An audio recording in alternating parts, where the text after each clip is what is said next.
ইন্না লিল মুত্তাকিনা ইনদা রাব্বিহিম, অবশ্যই মুত্তাকিদের জন্য, অর্থাৎ যারা আল্লাহকে ভয় করে তাদের জন্য কি আছে, ইনদা রাব্বিহিম, তাদের প্রতিপালকের কাছে, জান্নাতিন নাঈম, নিয়ামতের জান্নাত রয়েছে, নিয়ামতের উদ্যান রাজি রয়েছে। তারপরে কাফেরদেরকে সম্বোধন করে আল্লাহ তাআলা বলছে, আফা নাজআলুল মুসলিমিনা কাল মুজরিমিন, আমি কি অনুগতদেরকে অপরাধীদের সমান করে দেব? তোমাদের কি মনে হয়? কাফেরদেরকে বলছে, তোমাদের কি মনে হয় একটা বান্দা যারা আল্লাহকে মানে আর একজন আমাকে যারা মানে না, তোমরা কি মনে করছো দুজনের হাসর একই হবে?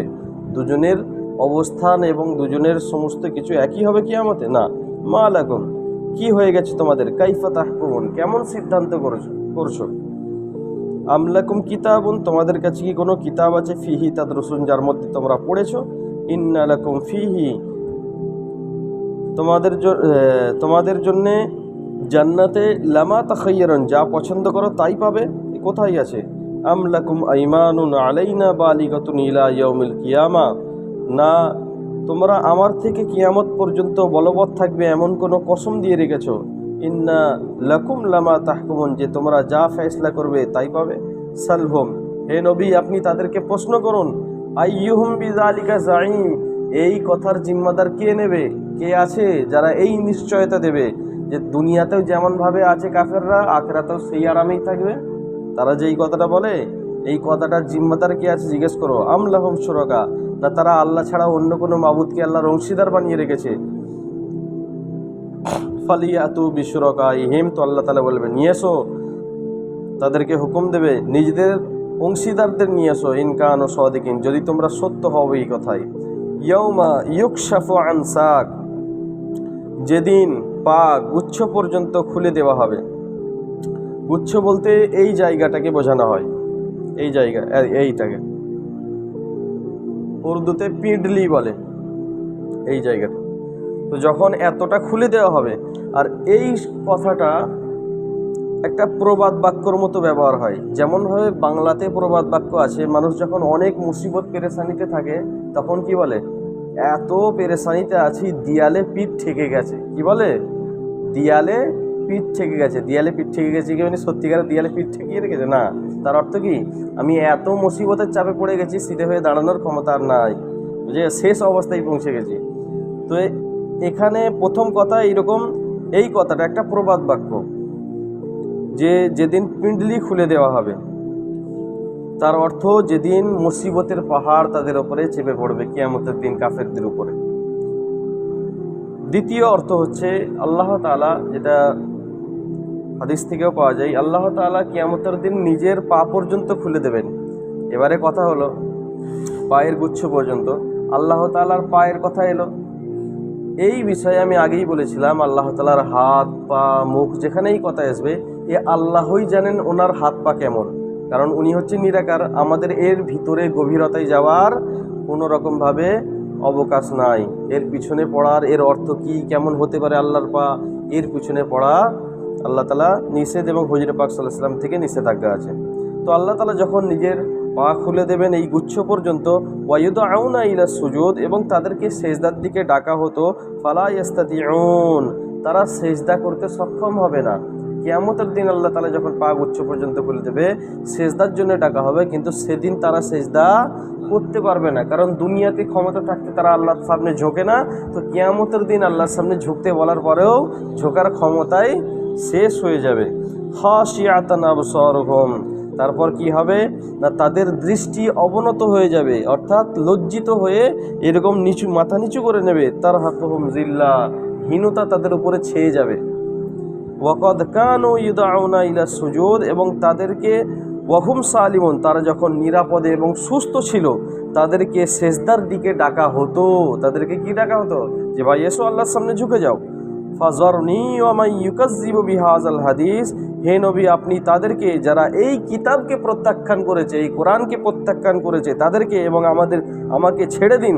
সানাস্তাদরিজুহুম, আমি তাদেরকে ক্রমান্বয়ে ধ্বংসের দিকে নিয়ে যাব, মিন হাইসু লা ইয়ালামুন, যাতে তারা বুঝতেও পারবে না।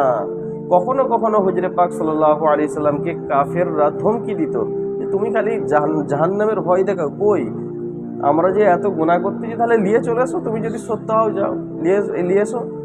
কি করো, আযাব নিয়ে এসো তোমার আল্লাহ যদি সত্যি হয়।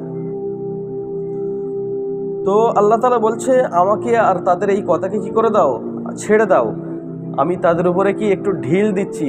তার দুটো কারণ, একটা হচ্ছে বান্দা অনেক সময় আল্লাহ তাআলা অনেক নাফরমানি করার পরেও তাকে ঢিল দেয়, হতে পারে সে আগে যে ঈমান আনতে পারে। দ্বিতীয়, আল্লাহ তাআলা সব থেকে বড় কৌশলকারী, তেনার কৌশল বড়ই শক্তিশালী। তো তিনি ঢিল দিচ্ছেন যাতে করে মজবুত পাকড়াও করবেন। ঠিক আছে, এর মধ্যে দুটো হিকমত আছে। একটা হচ্ছে অনেক সময় আছে যে তোর মধ্যে ভাই তার মধ্যে যে কোনো সময় তার যদি ভালো আল্লাহ তাআলার কিছু কথা অন্তরে প্রবেশ করে যায় তাহলে সে ঈমান আনতে পারে, আর না হলে সে নিজের এই অবাধ্যতার কারণে সে পরিপূর্ণ কঠিন শাস্তির অধিকারী হয়ে যাবে। তো আল্লাহ তাআলা বলছে তাদেরকে আমি ঢিল দিতে থাকি এমনইভাবে, ক্রমান্বয়ে তাদেরকে মিন হাইসু লা ইয়ালামুন, যাতে তারা বুঝতেও পারে না। ওয়া উমলি লাহুম, আমি তাদেরকে সময় দিচ্ছি। ইন্না কাইদি মাতিন, অবশ্যই আমার কৌশল বড়ই শক্তিশালী। আম তাসআলুহুম আজরান, হে নবী আপনি কি তাদের থেকে পারিশ্রমিক চান? আপনি যে তাদের জন্যে তাদের আখিরাতের চিন্তা করে তাদের কাছে মেহনত করেছেন, এই মেহনতের বদলে তাদের থেকে আপনি পয়সা চেয়েছেন, তাদের থেকে পারিশ্রমিক চেয়েছেন। আপনি যে তাদের গালি খেয়েও তাদের কাছে যাচ্ছেন, পারিশ্রমিক চেয়েছেন, তারা কেন আপনাকে এত কষ্ট দেয়? ফাহুম মিন মাগরামি মুসকালুন, যাতে তারা নিজেদের এই পারিশ্রমিক দেওয়ার বোঝ মনে করছে। আম ইনদাহুমুল গায়ব, না তাদের কাছে কোনো গায়বী কিতাব আছে। ফাহুম ইয়াকতুমুন, যার মধ্যে লেখা আছে এসব। ফাসবির লিহুকমি রাব্বিকা, হে নবী আপনি আপনার প্রতিপালকের হুকুমের অপেক্ষা করুন, ধৈর্য ধরুন হুকুমের জন্য। ওয়ালা তাকুন কাসাহিবুল হুদ, এবং মাছলিওয়ালার মতো হয়ে যান না। ইজ নাদা ওয়া হুয়া মাকজুম, এখানে মাছলিওয়ালা বলতে কাকে বোঝানো হয়েছে? মাছলিওয়ালা বলতে আমরা জানি ইউনুস আলাইহিস সালাম, কারণ ওনাকে কি করেছিল? মাছ খেয়ে নিয়েছিল। শুনেছি না শুনেন? তো আল্লাহর রসুলকে এরকম হতে কেন বললেন যে আপনি মাছলিওয়ালার মতো হয়েন না? কারণ কি? হযরত ইউনুস আলাইহিস সালামের ঘটনা হচ্ছে, ইউনুস আলাইহিস সালাম অনেক দাওয়াত দেওয়ার পরেও যখন কওমের লোক অবাধ্যতায় লিপ্ত, তখন কি করেছিল না, উনি বদদোয়া করেছিলেন যাতে তাদের উপরে আযাব এসে যায়, যে আল্লাহ এদের উপরে এরা আর সিধে রাস্তায় আসবে না, এদের উপরে আযাব দিয়ে দিন। আর এই বদদোয়া করার পরে আযাব এসেও গিয়েছিল, পুরো আকাশ কালো হয়ে গেছে, আযাব যেমনভাবে আসে তেমন হয়ে গেছে অবস্থা। তো পুরো কম মিলে আল্লাহর উপরে ঈমান এনে এমন কান্নাকাটি করেছে, আল্লাহর কাছে মাফ চেয়েছে, আবার চলে গেছে, আযাব আসেনি। তখন নবী ভাবছে যে আমি তো মিথ্যা হয়ে গেল। তো নিজে লজ্জিত হয়ে নিজে ভাবলেন আমি যদি এখানে থাকি তাহলে তো আমি মৃত্যু হয়ে যাব। তো উনি পালিয়ে গেলেন, আর ওই শাস্তি স্বরূপ আল্লাহ তাআলা কী করেছিলেন? ওই মাছকে হুকুম দিয়েছিলেন যে ইউনুস আলাইহিস সালামকে তোমার পেটে রাখো, আর মাছ খেয়ে নিয়েছে। তো এই যে আল্লাহর নবীকে আদেশ দিচ্ছে যে তুমি তাদের এই কথাই যে বারবার বলছে তোমার আল্লাহ যদি সত্য হয়, কিয়ামত আখিরাত যদি সত্য হয়, কই আযাব আসেনি কেন? আপনি এই কথা শুনে অতিষ্ঠ হয়ে যাবেন না, এই কথা শুনে অতিষ্ঠ হয়ে আযাবের দোয়া করে ফেলবেন না, বুঝলো? তো আল্লাহর নবীকে এই আদেশ দিলেন।